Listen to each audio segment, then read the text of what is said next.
Hello किसान भाइयों, मैं हूं आपका मछली वाला भैया और मिस्टर हरिया फिशरीज ग्रेजुएट एंटरप्रेन्योर और आप देख रहे हैं ऑस्कर फिशरीज।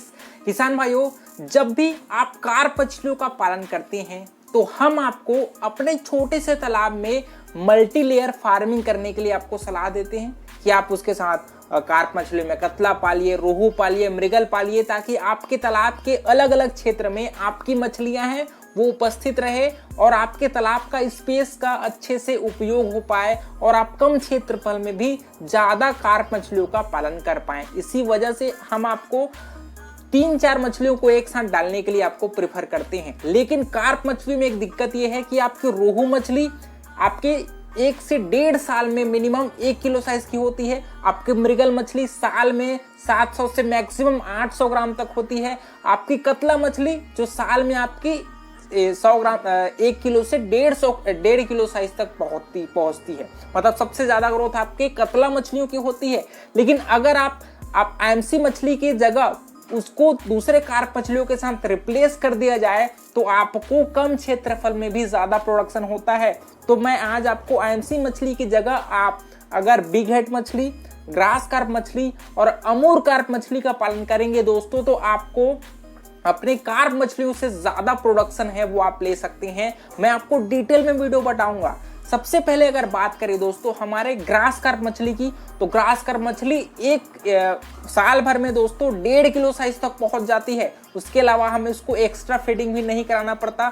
जो भी आप एक्वेटिक फीड है उसको फिट करा करके आप पालन करते हो। बात करें बिग हेड की, तो ये मछलियां साल में 1.5 से 2 किलो साइज तक पहुंच सकती हैं। और इसके अलावा ये मछलियां आपके तालाब के एल्गल ब्लूम को भी कंट्रोल करती हैं। आपके तालाब में अगर हरा हो गया है, पानी लाल हो गया है, कोई भी दिक्कत नहीं है, ये मछली आसानी से उसको कंट्रोल कर देती है। हमारा मछली आता है दोस्तों अमूर कार्प। ये तालाब के बॉटम में रहती है। अगर आपके तालाब में स्लज बन रहा होगा या फिर आपकी एक्स्ट्रा फिट जो वेस्टेज के रूप में नीचे में सेटल हो जाता है या फिर आपके तालाब में अमोनिया गैस बन रहा होगा, तो ये सभी चीजों को कंट्रोल करने के लिए हम अमूर कार्प बच्चे तालाब में छोड़ सकते हैं। आप नॉर्मल कार्प बच्चे के मुकाबले अमूर कार्प बच्चे दोस्तों 3 से 4 गुना ज्यादा ग्रोथ करती है। इसी वजह से मैं इन तीनों मछलियों को आपको कंबाइंड में फार्मिंग करने के लिए गाइड करने वाला हूं। सबसे पहले कार्प मछलियों के पालन में हम लोग तालाब की तैयारी करते हैं दोस्तों, क्योंकि हमारी कार्प मछलियां प्लैंकटन पर ज्यादा रिलायबल होती हैं। वो आपके अगर आप सप्लीमेंट्री फीड खिलाने के लिए सक्षम नहीं हैं तो आप अपने फार्म पर ही इन बच्चों का खाना तैयार कर सकते हैं, या फिर आप गोबर बेस्ड या फिर आप ग्रीन वाटर सिस्टम जिसको कहा जाता है उस पर भी आप कार्प बच्चे को पालन कर सकते हैं। तो सबसे पहले बात करें अगर तालाब की तैयारी की दोस्तों, तो आपको मिनिमम अपने वाटर बॉडी है वो 1 एकड़ का तो चाहिए ही चाहिए, क्योंकि कार्प मछलियों को थोड़ा सा ज्यादा स्पेस की जरूरत पड़ती है आपकी कैट फिशेस बच्चों के मुकाबले, है ना। तो आपको 1 एकड़ का तालाब होना चाहिए। तालाब की गहराई, क्योंकि गर्मी का सीजन है, तो मिनिमम 5 फीट आप अपने 5 से 6 फीट आप अपने वाटर की गहराई है वो मेंटेन रखेंगे, ठीक है। दूसरी बात, आप तालाब की तैयारी करते हैं तो आपके तालाब में सबसे पहला काम, अगर आपका तालाब पुराना होगा तो आपको अपने तालाब में जो भी एक्वेटिक इंसेक्ट्स वगैरह होंगे, कीड़े मकोड़े, उसको मारने के लिए आप क्लीनर का प्रयोग कर सकते हैं। महुआ की खली यूज कर सकते हैं। प्रति एकड़ आप 1 टन महुआ की खली तालाब में डालेंगे तो वो सभी कीड़ों को मार सकती है। उसके अलावा तालाब में प्लैंकटन बनाने में भी मदद करती है, ठीक है। तो प्रति एकड़ आप 1 टन महुआ की खली है उसको प्रयोग कर सकते हैं। महुआ की खली नहीं होगा तो क्लीनर जो केमिकल आता है उसका प्रयोग करके सभी कीड़े मकोड़े को आप खत्म करिए। उसके बाद दूसरा हमारा काम आता है दोस्तों तालाब में चूने का प्रयोग करना। चूना आप प्रति एकड़ दोस्तों 80 किलो से 90 किलो आप चूने का प्रयोग करिए। चूना डालने के 2 दिनों के पश्चात तालाब में आपको फर्मेंटेशन करना है, क्योंकि आपकी कार्प मछलियां फर्मेंटेशन बेस्ड फार्मिंग में बहुत अच्छा ग्रोथ करती हैं। तो आपको फर्मेंटेशन के लिए मैं 3 चीजों की जरूरत पड़ेगी।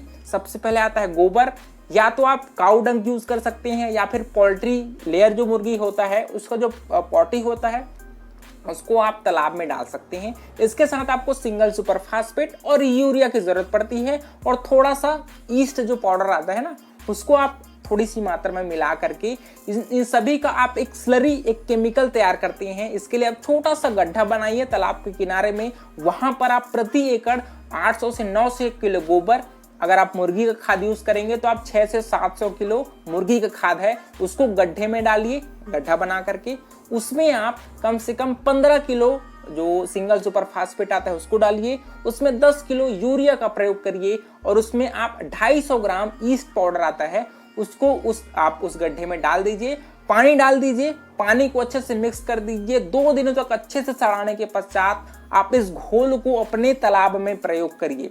इस घोल को प्रयोग करने के दोस्तों 3 से 4 दिनों के बाद ही आपके तालाब का जो पानी का कलर है वो थोड़ा सा हरा होना शुरू हो जाएगा। तब आपको समझ जाना है कि आपके तालाब में प्लैंकटन है वो अच्छे से बन चुका है। अब बारी है आपके तालाब में बच्चा डालने की। करते हैं दोस्तों हमारे फीडिंग आपके मछली की स्टॉकिंग की कि कितने बच्चों को आप कितने स्टॉकिंग में मेंटेन करेंगे। यहाँ पर सबसे ज्यादा गलती करते हैं हमारे मछली पालक भाई कि किसी भी एक स्पीसीज को ज्यादा संख्या में स्टॉक कर देते हैं। इसकी वजह से या तो उनका फीडिंग में दिक्कत आ जाती है क्योंकि आपके तालाब के अलग अलग लेयर में आपकी मछलियां रहती हैं, तो उसको आप प्रॉपर संख्या में अगर आप स्टॉक नहीं करेंगे तो आपकी वाटर बॉडी है वो अनबैलेंस हो जाएगी। तो मैं आपको दोस्तों एक प्रतिशत में बताता हूं कि हम लोग क्या करते हैं। कार्प बच्चों को दोस्तों प्रति एकड़ आप 5000 बच्चे जिसमें आपका फिंगरलिंग साइज का जो अंगुलिका साइज का बच्चा होता है ना उसको हम लोग स्टॉक करते हैं। लेकिन अगर आप चाहेंगे तो आप एडवांस फिंगरलिंग बच्चे मतलब 50 ग्राम से 100 ग्राम साइज के भी बच्चे आप अपने तालाब में छोड़ सकते हैं। लेकिन मिनिमम आप कम से कम अंगुलिका साइज का 10 से 15 ग्राम का बच्चा आता है उसको आप जरूर अपने तालाब में छोड़िए। स्टॉकिंग मैंने बताया आपको कि 5000 बच्चे आप तालाब में छोड़ सकते हैं। बात करें कि परसेंटेज की तो आपको अपने अमूर कार्प जो बच्चा है दोस्तों उसको 30% डालना है। मतलब 1500 बच्चे आपके अमूर कार्प के रहेंगे, आपके 1500 बच्चे आपके बिग हेड मछली के रहेंगे, ठीक है, और आपका 2000 बच्ची दोस्तों ग्रास कार्प का रहेगा। इसको आप अपने हिसाब से भी स्टॉकिंग कर सकते हैं। जिस मछलियां आपकी टारगेट एक मछली होगी जिसका प्राइस आपको ज्यादा मिलता होगा आपके क्षेत्र में तो उसका परसेंटेज को दोस्तों आप ज्यादा बढ़ा सकते हैं। 50% तक उस बच्चे का आप परसेंटेज रख सकते हैं। लेकिन मैंने आपको जो परसेंटेज बताया है उसी को आप फॉलो करिए, वो बहुत ज्यादा अच्छा रहेगा आपके तालाब के लिए भी, आपके वाटर पैरामीटर्स के लिए भी और आपके ओवरऑल प्रोडक्शन के लिए भी। तो मैंने जितने भी आपको प्रतिशत में बताया है, जितनी भी संख्या में बताया है उसको आपको काउंट करके अच्छे से उतने ही संख्या में तालाब में बच्चे छोड़ने हैं। करते हैं हमारे सबसे ज्यादा महत्वपूर्ण की किन मछलियों को खाना क्या खिलाया जाए। क्योंकि आपकी कार्प मछलियों को दोस्तों अगर आप कंपनी वाली फीड खिलाते हैं तो कार्प मछलियों के लिए अच्छे से पैलेटेड फीड आती है जो आपकी फ्लोटिंग फीड होती है उसको आप ब्रॉडकास्टिंग कर सकते हैं। सिंकिंग फीड को आप बैग फीडिंग करा सकते हैं, ये आपके ऊपर है। लेकिन अगर आप फार्म पर अपने मछलियों के लिए खाना तैयार कर सकते हैं तो ये चार ऑप्शन देता हूं। इसमें आपका व्हीट ब्रेन होना चाहिए, गेहूं का चूरा हो सकता है, आपकी राइस पॉलिश हो सकती है, आपका सोयाबीन की खली हो सकती है, या फिर आप जो बादाम की खली या फिर आपके मूंगफली की खली। इन 4-5 इंग्रेडिएंट्स है वो आपके पास अगर अवेलेबल है तो आप इन मछलियों के लिए आसानी से अपने फार्म पर ही खाना तैयार कर सकती हो। बात करें अगर इंग्रेडिएंट्स की तो आपको प्रोटीन सोर्स के रूप में आप मूंगफली की खली या फिर सोयाबीन की खली क्योंकि इसमें 28 से 30% तक प्रोटीन है वो उपस्थित होती है। तो आप इन दोनों में से एक ऑप्शन रखिए। क्या क्या रखिए, आप मूंगफली की खली रख सकते हैं या फिर आप सोयाबीन की खली रख सकते हैं। इसके साथ आपको कार्बोहाइड्रेट सोर्स के रूप में दोस्तों राइस पॉलिश का या तो प्रयोग करिए या फिर गेहूं का जो चूरा होता है, व्हीट ब्रेन होता है, उसको आप प्रयोग करिए। इन दोनों को आपको 1:1 में मतलब 50% आपका मूंगफली की खली हो सकती है और 50% आपका राइस पॉलिश हो सकती है क्योंकि दोनों में आपका प्रोटीन और कार्बोहाइड्रेट सोर्स अच्छे से उपस्थित होता है।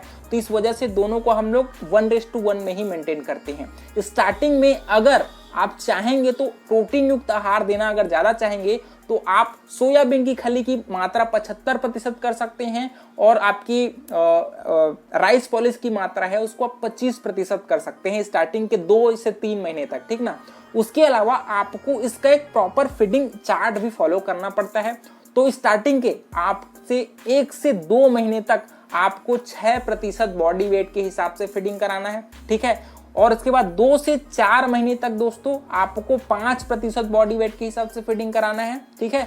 और उसके अलावा आपके 4 से 6 महीने के बीच दोस्तों आप 3 से 4% बॉडी वेट के हिसाब से फीडिंग कराइए, और 6 से आपके बाकी जितने भी समय होंगे आप 3% बॉडी वेट के हिसाब से आप मछली को फीडिंग कराइएगा। बाकी अगर आपकी मछलियां और डिमांड करती हैं, आपको पता चल जाएगा, आप फीडिंग डालेंगे तालाब में, अगर वो आधा घंटा के अंदर सभी फीड खत्म हो जा रही हैं तो आपको थोड़ा सा और अमाउंट है वो आप बढ़ा सकते हैं, क्योंकि आपको मछली को फीडिंग कराने के बाद भी हमको बहुत सारी चीज़ें अनुमान लगती हैं कि मछलियों को और फीड की ज़रूरत है कि नहीं।